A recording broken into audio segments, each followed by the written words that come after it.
Yeah, then I need to mount the electronic box here, and it is of course mounted on the two screws or bolts there, and with a screw in the top there.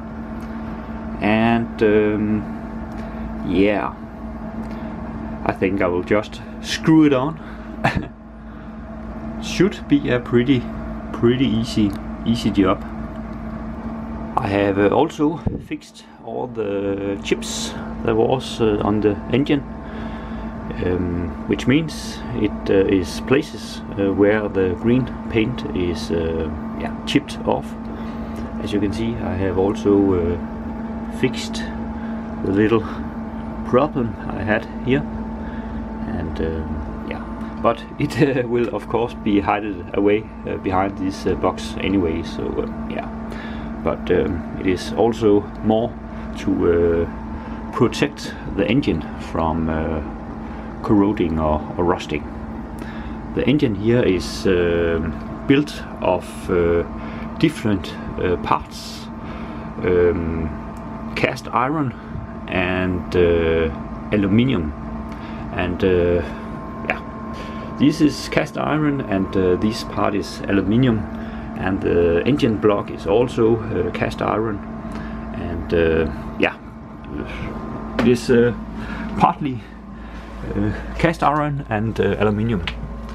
Also think this is aluminium and this is aluminium and this is aluminium.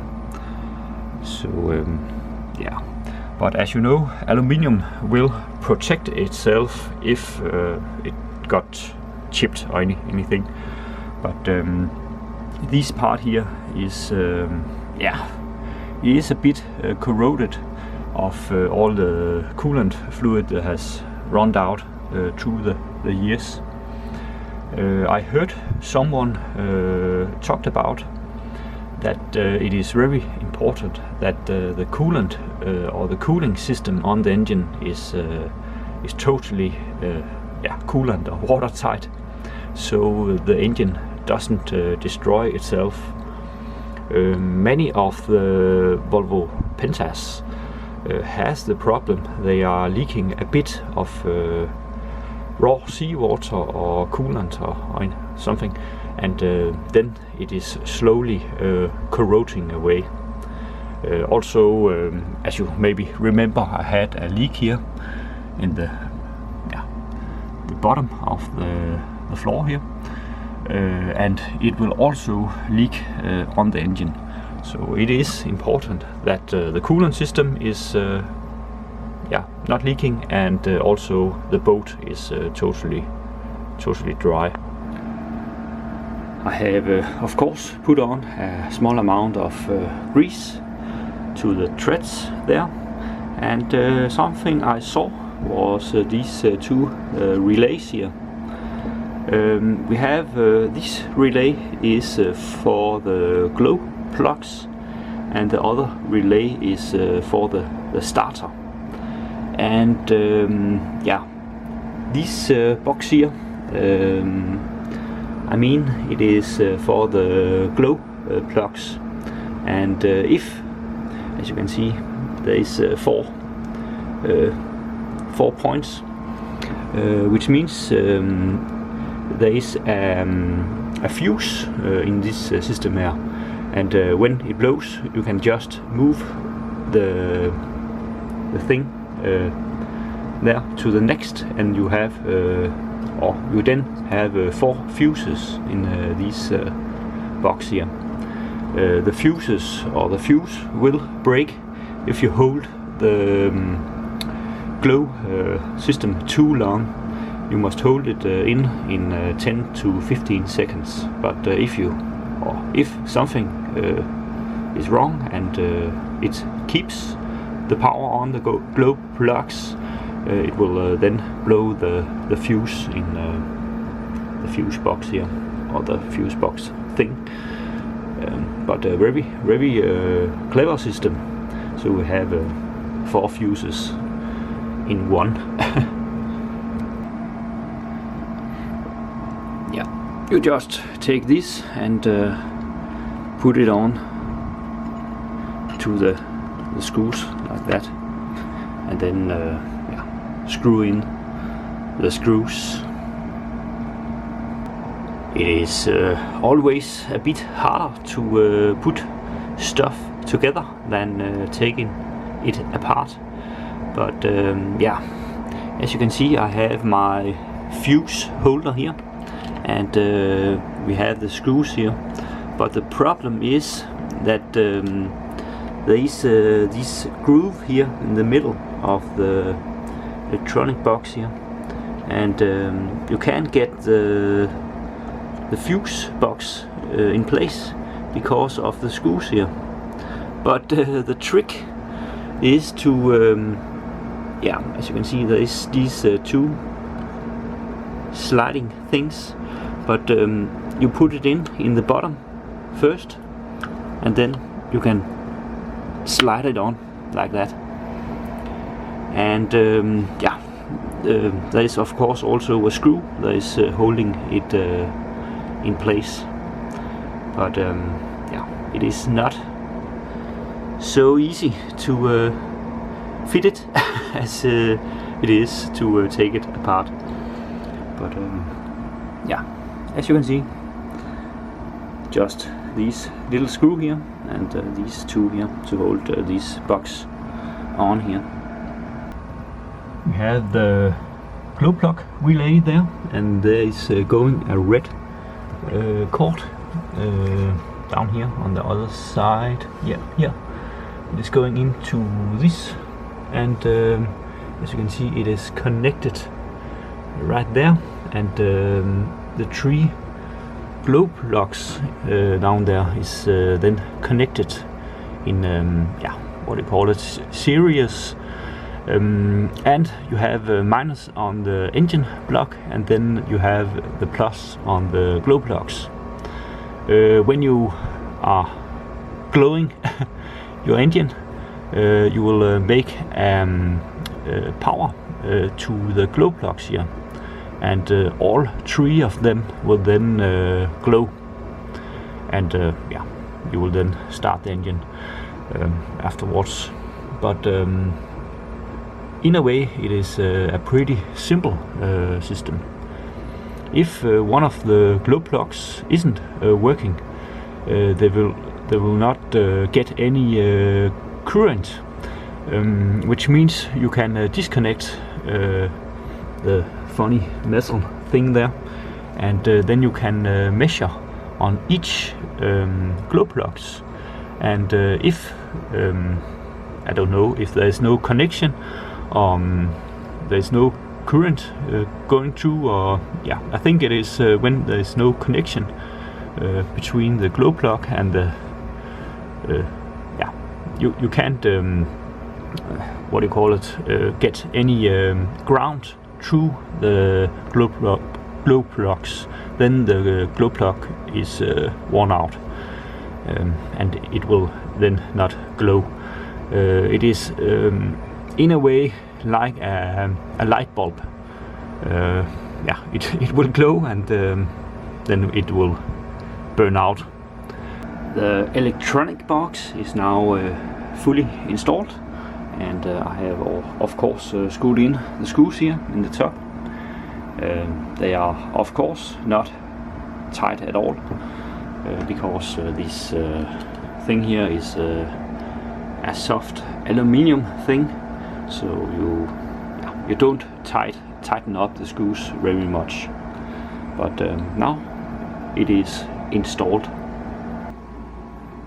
Then it is time to fill in the coolant fluid, and if I remember correct, it is 2.9 liters you must fill on with this green coolant fluid here. It is of course, as always, ready mixed, so it can withstand the heat and withstand the cold climate here in Denmark. But I think I will just fill around 1.5 liters on or something, just to be sure that everything is not leaking or anything, because yeah, it is a bit stupid to fill up the whole system and then it is leaking, and then I must let out all the coolant fluid again, as I always do. But yeah, I will just fill in a bit here with my nice red funnel made of cardboard here, and let us see what happens.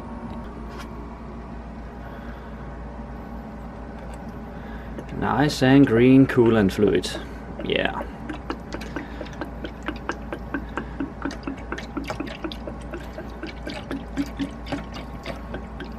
I just fill in, I think 1.5 liters or something, and then I will see if it is yeah, it is leaking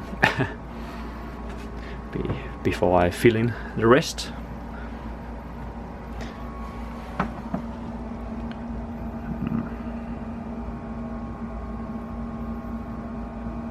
So as you can see, my bilge under the engine is yeah, bone dry. So I think I will fill in the rest of the coolant fluid to the engine here, and yeah, then we will see if everything is okay. I have now filled up the coolant system here on the engine, and I think the 2.9 liters is yeah, of course only the system in the engine here.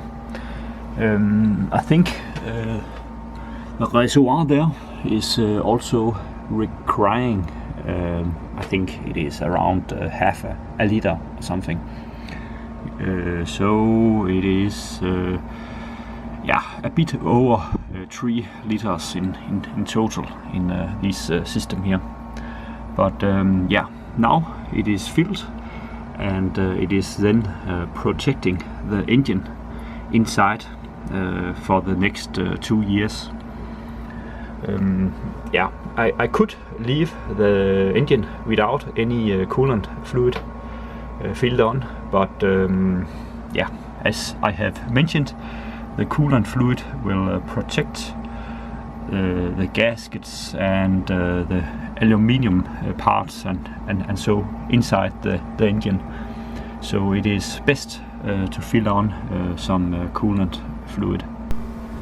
And then we have a quick view on the coolant drain plug here, and yeah, as you can see, it is not leaking at all. So that is a very good thing. So yeah, pretty nice. And the nice and green coolant fluid here.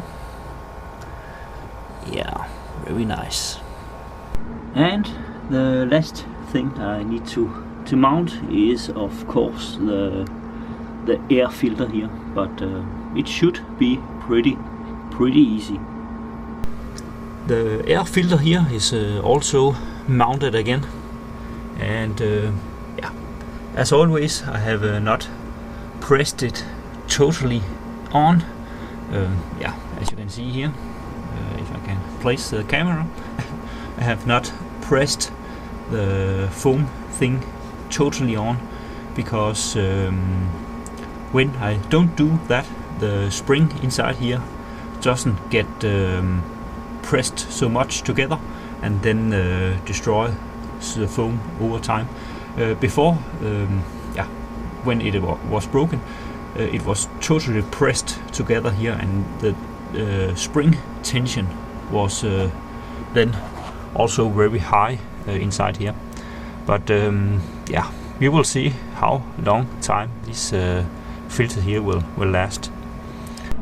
Then I just need to mount the coolant hose from the reservoir here, and it must, of course, as always, just be mounted here. And when it is mounted, I will then fill the reservoir up with the coolant fluid, and I am finished. I always use a 2.5 liter bucket, or what do you call it here, to pour it in here. It is a bit difficult, so yeah.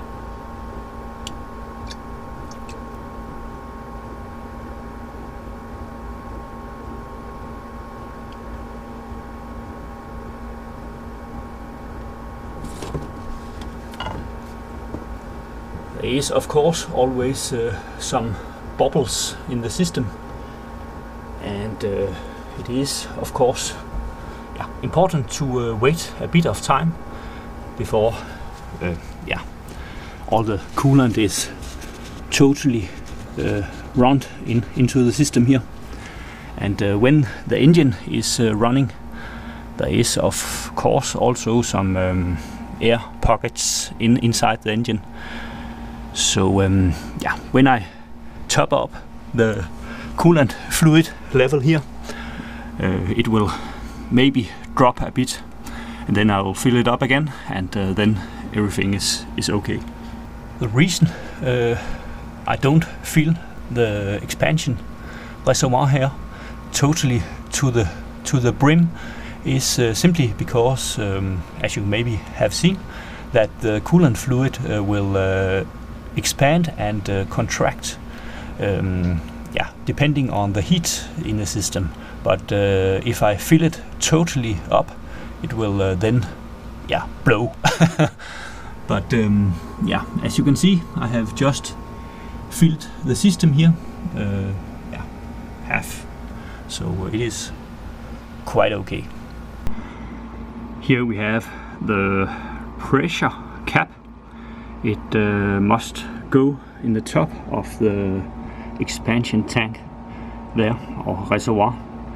It is because the whole cooling system is pressurized when the engine is running, and the reason for the pressurizing is simply because if it wasn't pressurized, the coolant fluid, or the fluid in the system, it will then boil at a too low temperature.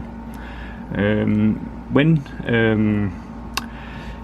you add some water to the system, or there is a lot of water in the system, the coolant's boiling point will go down. So it is important there is not too much water in the system.